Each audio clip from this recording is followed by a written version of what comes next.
Assalamualaikum warahmatullahi wabarakatuh.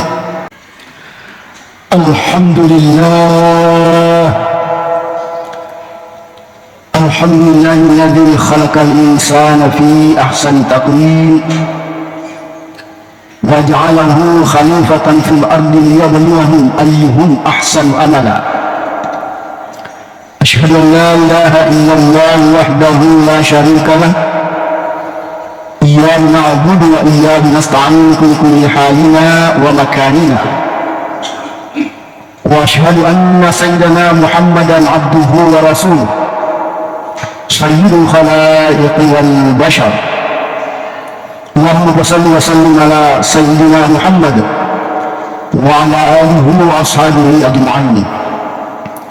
Amma ba'du, faya ibadallah, faya ayyuhal khadirun, faya ayyuhal muslimun, usikum wa iyaya bitaqwallah, faqad fazal muttaqun.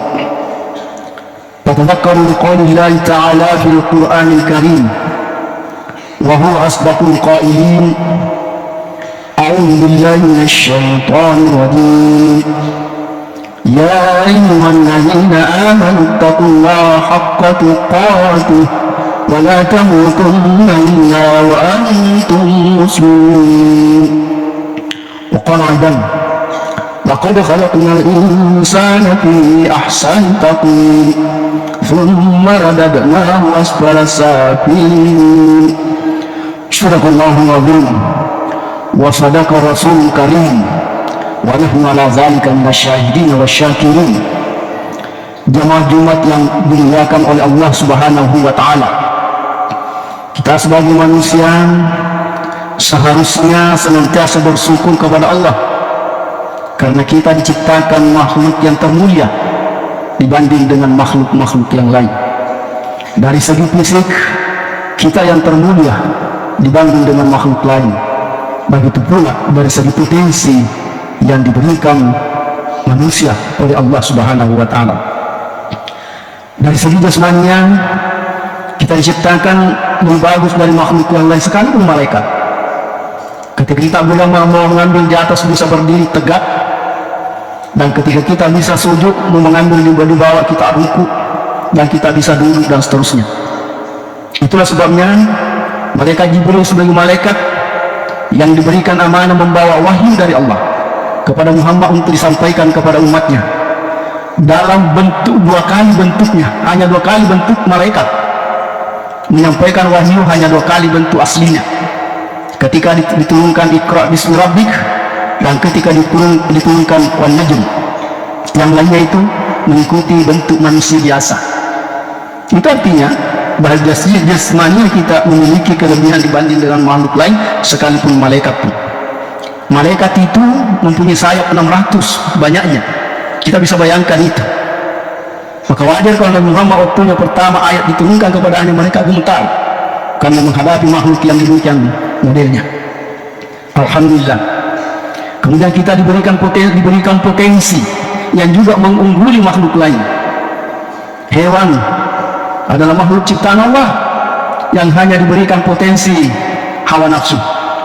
Karena itu tidak heran kalau kita melihat hewan berhubungan seks dengan lawan jenisnya di tengah-tengah kerumunan mereka sendiri, karena mereka tidak punya akal. 2 hari yang lalu ada anjing yang beranak, yang melahirkan, dia turun atau beranak di bawah got ya, saluran air. Malamnya hujan, habis semua anaknya. Cucu saya yang paling kecil pun berkata, tandanya tidak ada akalnya, tandanya dia kerendah dan lain sebagainya, karena memang mereka hanya diberikan hawa nafsu. Sementara manusia, malaikat diberikan hanya akal.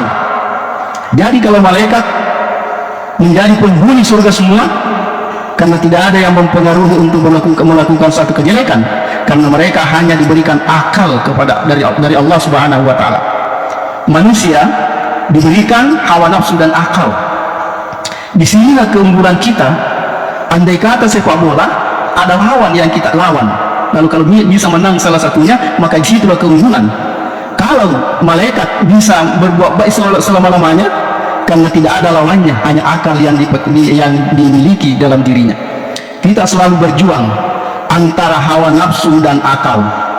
Orang yang terkalahkan akalnya oleh hawa nafsunya, maka dia akan memiliki atau yang menyebabkan dia melakukan potensi hewaninya, bersifat hewan. Manakala akal dikalahkan oleh hawa nafsu, maka manusia itu pasti melakukan sesuatu yang sifatnya hewaninya. Karena memang manusia pada dasarnya di dalam dirinya ada sifat hewan. Makanya dalam ilmu mantik dikatakan al-insanu hayawanun natikun. Manusia adalah hewan yang membedakan hewan adalah berpikir. Plato mengatakan manusia itu adalah makhluk yang tidak berbulu kasar, hewan yang tidak berbulu kasar. Karena itu pada dasarnya penelitian ilmiah maupun dalam kajian-kajian agama, maka manusia pada diri manusia memiliki potensi sifat hewania itu. Salah satunya bahwa sifat binatang itu adalah misalnya rakus.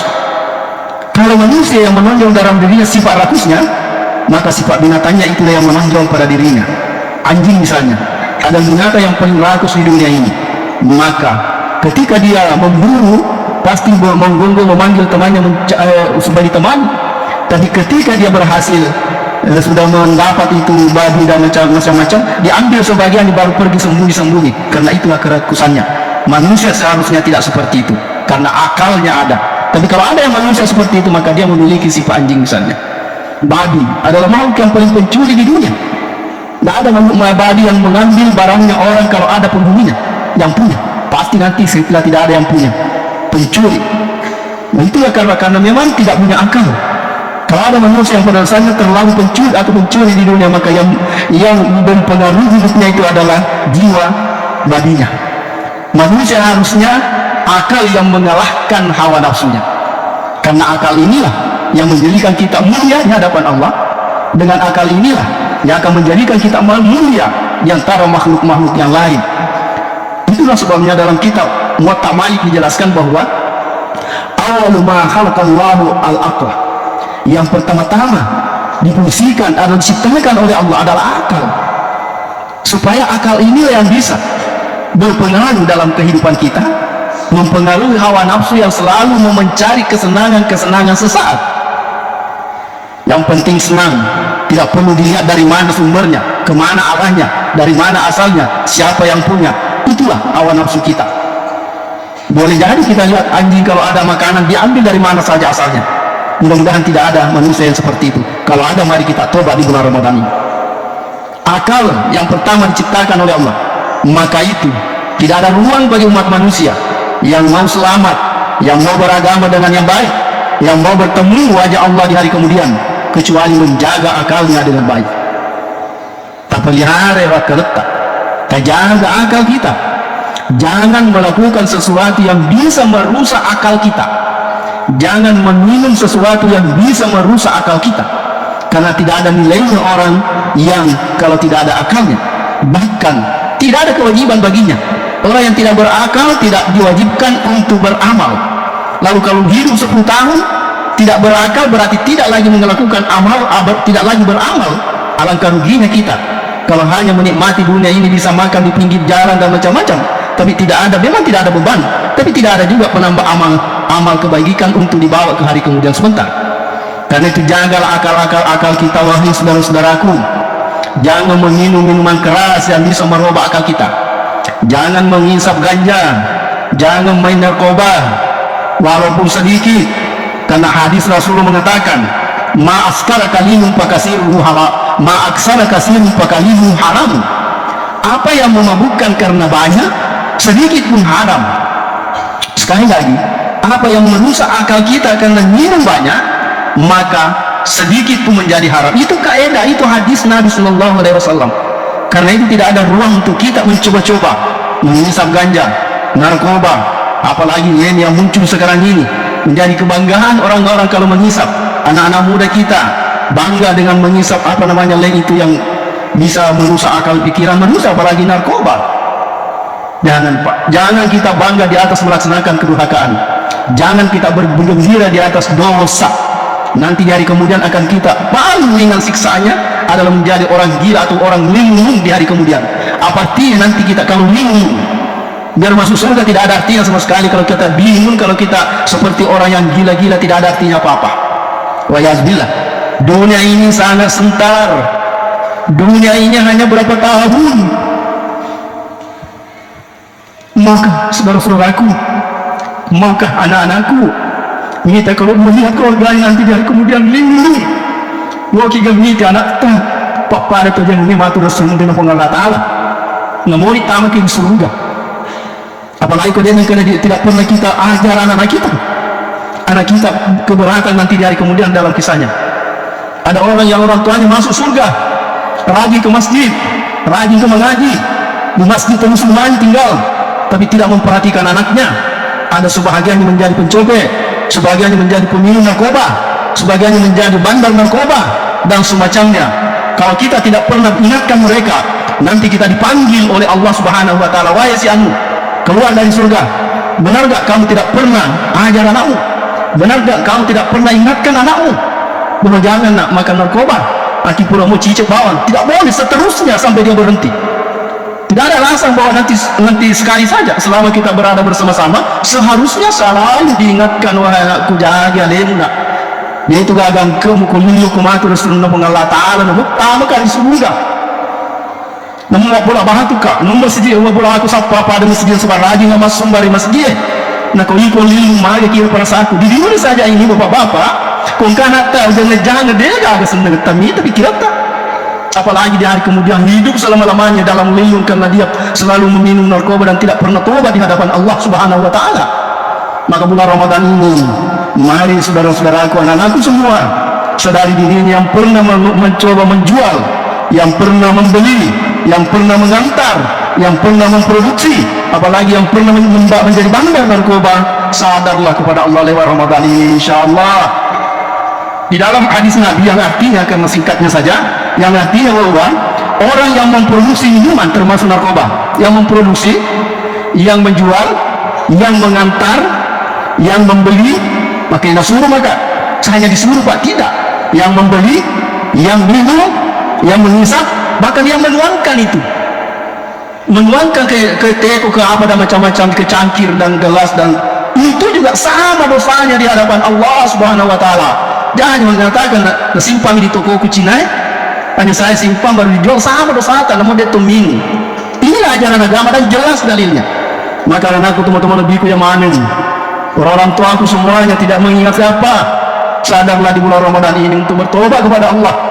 Mumpung diberi kesempatan untuk kita hidup, pernah kita membiarkan anak kita menghisap meminum narkoba dan semacamnya. Mari kita sadar sebab biarpun kita bukan yang melakukan, kalau ada pembiaran dalam Islam itu, kalau ada pembiaran maka dakwah harus jalan terus, berarti ada pembiaran. Mudah-mudahan apa yang saya sampaikan menyadarkan kita semua, teman-temanku yang mana, anak-anakku semua, menyadarkan diri di bulan Ramadan ini. Kalau pernah melakukan, pernah membiarkan anak-anak kita, pernah memberi uang anak kita untuk membeli narkoba dan semacamnya, bertobatlah kepada Allah Subhanahu wa Ta'ala agar kita insyaallah tidak menjadi orang linglung nanti di hari kemudian. Sebab agar nanti gunaan mas sempanya kin mancililingi matu karena hanya pembiaran kepada anak-anak kita semua. Pura dari pengeli anak tak menjadi, kita juga ikut menjadi linglung kalau dia terima tobat tabung Allah Ta'ala. Mudah-mudahan dengan itu kita insyaallah tetap mempertahankan biasa ditaklim. Kita diciptakan oleh Allah manusia, makhluk yang terbaik kejadiannya sampai menghadap kepada Rabbul Izzati. Barakallahu li wa lakum fil Qur'an wa bihi wa nafa'ani wa iyyakum bima fihi min al-ayati wa dhikril hakim. Wa taqabbal minni wa minkum tilawatahu innahu huwas samiul 'alim. Wa qulu qawli hadha wastaghfir innahu huwal ghafurur rahim.